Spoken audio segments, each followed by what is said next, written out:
Nah, inilah penyakit akhir zaman ini, berpegang dengan firman Allah ini, wa tammat kalimatu rabbika sidqa wa adla, kemudian al-yauma akmaltu lakum dinakum, sudah sempurna, nggak boleh pakai tambahan-tambahan, semua tambahan adalah bid'ah. Memang benar semua tambahan bid'ah, tapi lihat tambahan bid'ah itu maksudnya bagaimana. Ada ulama menjelaskan bukan semua tambahan bid'ah, tapi kalau buah pemahaman dari ulama yang mereka berpegang dengan rambu-rambu dalam memahami Al-Quran hadis Nabi, kemudian tercetuskan sebuah hukum, maka itu bukan tambahan, maka itu hasil ijtihad.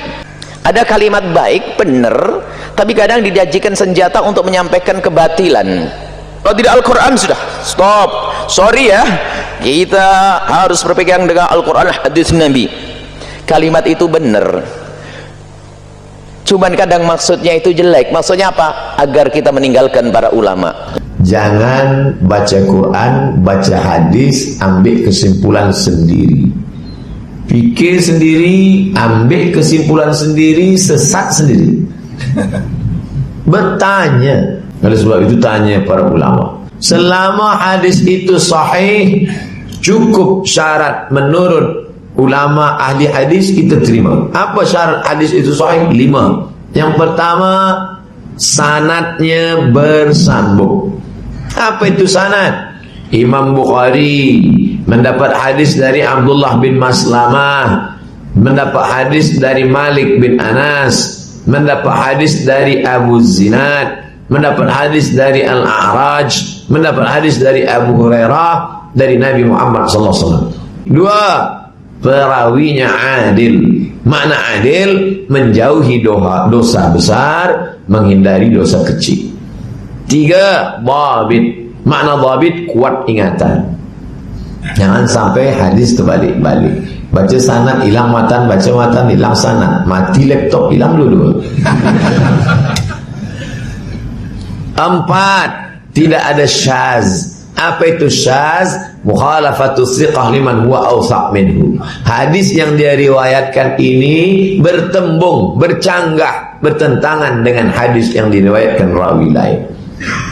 5. Tidak ada illat. Apa itu illat? Sababun khafiyun yaqdah fi sihhatil hadis. Ada sebab kecil yang menyebabkan hadis itu jatuh darajahnya dari sahih menjadi dhaif. Maka bila hadis ini sahih, kita pegang. Di bawah sahih, hasan. Hasan pun kita pegang. Di bawah hasan, dhaif. Nah, hadis dhaif ini kita kena cermat sikit. Sebab hadis dhaif untuk fadail a'mal boleh. Hadis dhaif untuk menetapkan hukum halal haram tak boleh. Pernah dengar ungkapan ini? Saya ingin mengambil langsung dari Quran dan Sunnah. Wah, saya emang gak mau ikut mazhab, saya pengennya ikut Quran Sunnah aja. Pernah dengar kalimat itu? Pertanyaan saya, apa Anda bisa langsung memahami isi Quran dan Sunnah itu? Ketika Anda ingin memahaminya, pasti Anda akan melewati jalur di antara 4 yang ini. Ketika Anda ingin mengambil Sunnah, apakah pernah Anda berjumpa dengan Nabi? Saya pengen langsung dari Sunnah saja. Kapan Anda berjumpa Nabi? Mimpi aja belum tentu ketemu Nabi. Ya, oh, ada kok dari Al-Bukhari. Al-Bukhari saja jalurnya lewat sini. Al-Bukhari itu mazhabnya Asy-Syafi'i. Asy-Syafi'i belajar beliau, jadi mengambil referensi dari sini. Bahkan beberapa hadisnya diambil dari Al-Muwatta'nya Imam Malik. An-Nasa'i juga sama, Asy-Syafi'i. At-Tirmidzi mengambil dari Asy-Syafi'i. Rata-rata semuanya hampir mengambil dari sini. Bahkan persoalan dari sifat akidah, Imam Abu Hanifah sudah membuat kitab tauhid pertama dikenal dengan Fiqh Akbar. Beliau bukan cuma ahli fikih, tidak hanya ahli hadis, ini termasuk ahli kalam, ahli tauhid, dan dikenal dengan kecerdasannya dalam nalar akal. Seorang yang pernah menghancurkan dari sejak kecil argumentasi orang liberal di masa lalu. Kalau liberal yang sekarang itu agak terlambat, bukan cuma agak, tapi sangat terlambat, dan ketinggalan, dan kemampuannya jauh sekali.